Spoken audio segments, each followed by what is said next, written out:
PR পদ্ধতিতে আগামী জাতীয় নির্বাচন আয়োজন, প্রয়োজনীয় রাষ্ট্রীয় সংস্কার, জুলাই সনদের আইনি ভিত্তি প্রদান, গণহত্যাকারীদের বিচার ও বাগেরহাটের 4টি নির্বাচনী আসন পুনর্বহালের দাবিতে মোংলায় সমাবেশ করেছে ইসলামী আন্দোলন বাংলাদেশ মোংলা উপজেলা শাখা। শুক্রবার বিকেলে মোংলার শ্রমিক সংঘ চত্বরে সমাবেশ অনুষ্ঠিত হয়। মোংলা উপজেলা সভাপতি মোহাম্মদ রেজাউল করিম মৃধার সভাপতিত্বে এবং উপজেলা প্রশিক্ষণ সম্পাদক এইচ.এম. ইসমাইল হোসেন এবং ছাত্রনেতা ইসমাইল বিন আব্দুল আজিজের যৌথ সঞ্চালনায় সমাবেশে প্রধান অতিথির বক্তৃতা করেন ইসলামী আন্দোলন বাংলাদেশ মনোনীত সংসদ সদস্য পদপ্রার্থী আলহাজ অধ্যক্ষ শেখ জিল্লুর রহমান। অন্যান্যের মধ্যে বক্তৃতা করেন জেলা সাংগঠনিক সম্পাদক মাওলানা ইউসুফ ইকবাল, মোংলা উপজেলা শাখার উপদেষ্টা হাফেজ মাওলানা অধ্যক্ষ রুহুল আমিন, মাওলানা তৈয়বুর রহমান, ডাক্তার লুৎফুল আলম বাবুল, উপজেলা সহসভাপতি মাওলানা Abu Bakr, secretary Rafiqul Islam, joint secretary নূর মোহাম্মদ বাচ্চু ফকির। বক্তারা বলেন, স্বাধীনতার 54 বছরেও স্বাধীনতার সুফল ভোগ করতে পারেনি বাংলাদেশের জনগণ। যারা যখন ক্ষমতায় ছিল তারা তখন তাদের স্বার্থ হাসিল করেছে।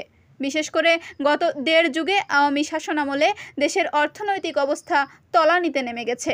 স্বৈরাচার হাসিনার মতো আর যেন কেউ স্বৈরশাসক হতে না পারে, এজন্য একটি জাতীয় সরকার গঠন করতে হবে। এর জন্য সর্বোত্তম পন্থা হলো পিআর পদ্ধতিতে জাতীয় নির্বাচন। এতে সকল ভোটারের ভোটের মূল্যায়ন হবে। মনোনয়ন বাণিজ্য, কালো টাকার ছড়াছড়ি এবং অবৈধ অস্ত্রের মহড়া বন্ধ হবে। পিআর পদ্ধতি ওনারা বুঝেন না, তো পিআর পদ্ধতি যদি না বুঝেন তাহলে ওনাদের নির্বাচনে আসার কি দরকার?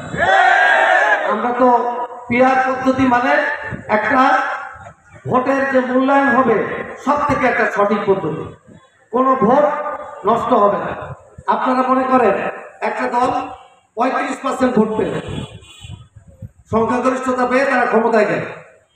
এখন ওনারা যেভাবে আইন পাস করবে দেশ সেভাবে চলবে। বাকি 65% ভোটের কি অবস্থা? এই ভোটের কোনো মূল্য নাই, জিরো।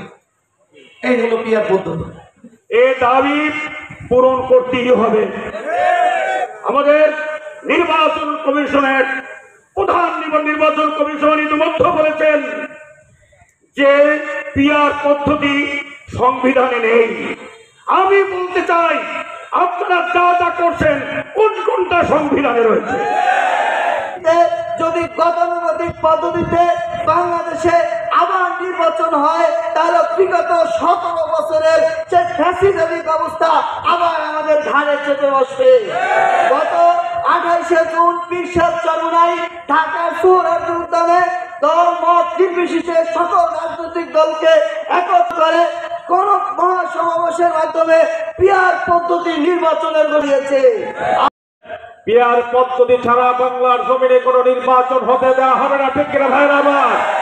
এদেশের মানুষ 5ই আগস্ট শেখ হাসিনাকে যেমনি ভাবে তার বিদায় ঘণ্টা বাজিয়েছে, এদেশের মানুষ স্বপ্ন দেখে আগামীতে বাংলার ক্ষমতার মস্তদে কোন স্বৈরাচার যাতে ক্ষমতায় না আসতে পারে, না দেশের মানুষের দাবি, ঠিক কিনা ভাইরা আমার? সমাবেশ শেষে বিশাল একটি মিছিল শ্রমিক সংঘ চত্বর থেকে বের হয়ে শহরের প্রধান সড়ক প্রদক্ষিণ শেষে শাপলা চত্বর মোড়ে দোয়া মোনাজাতের মধ্য দিয়ে শেষ হয়।